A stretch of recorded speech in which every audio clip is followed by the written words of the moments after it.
Behavior of Sai Baba. Ignorant that I am, I cannot describe Baba's miracles.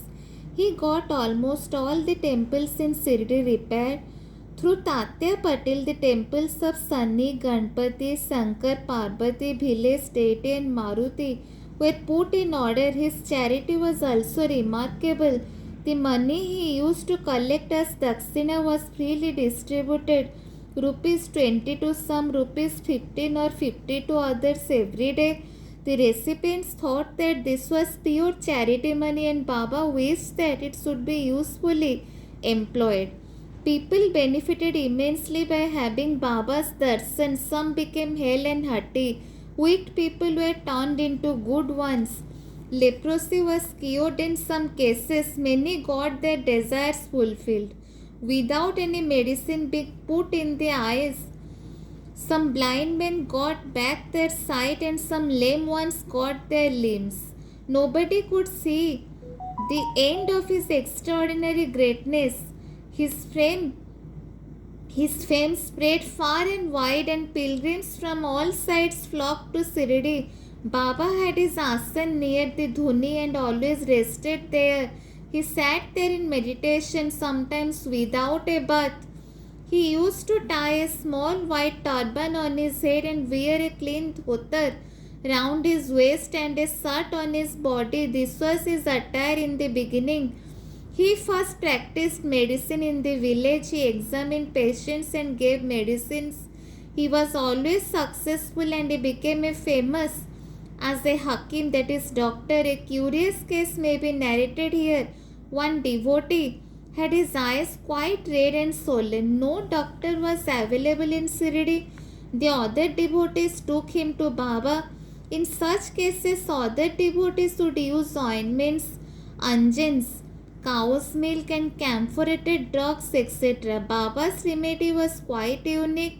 He pounded some biba, some carpus, anacardium, that is marking knots, and made two balls of them and thrust them on each eye of the patient and wrapped a cloth bandage round them.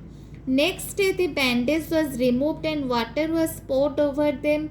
The inflammation subsided and the pupils became white and clear. Though the eyes are very delicate, the Biba caused no hurt but removed the disease of the eyes.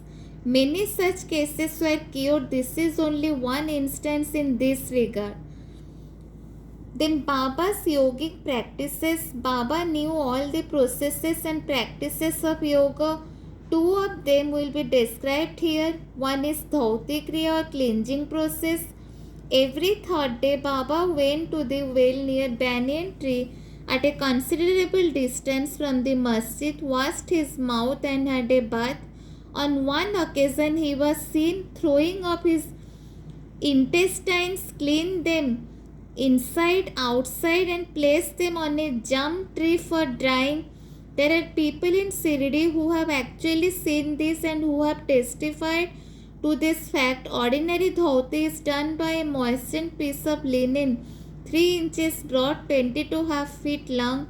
This piece is gulped down the throat and allowed to remain in the stomach for about half an hour for being reacted there and then taken out. But Baba's dhoti was quite unique and extraordinary.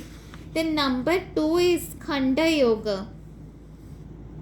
In this practice, Baba extracted the limbs from his body and left them separately at different places in the masjid. Once a gentleman went to the masjid and saw the limbs of Baba lying in separate places.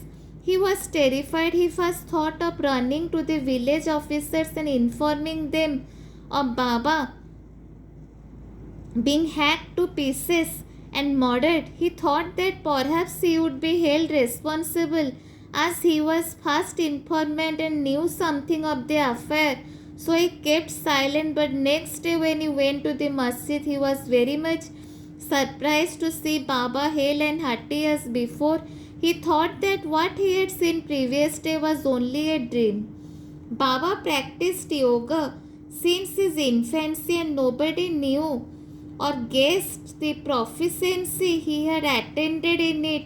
He charged no fees for his cures, became renowned and famous by virtue of his merits, gave health to many a poor and suffering person. This famous doctor of doctors cared not for his interests but always worked for the good and welfare of others, himself suffering unbearable and terrible pain many a time in the process. One such instance I will relate now, which will show the all pervasive and the most merciful character of Sai Baba. Thank you, Jai Sai.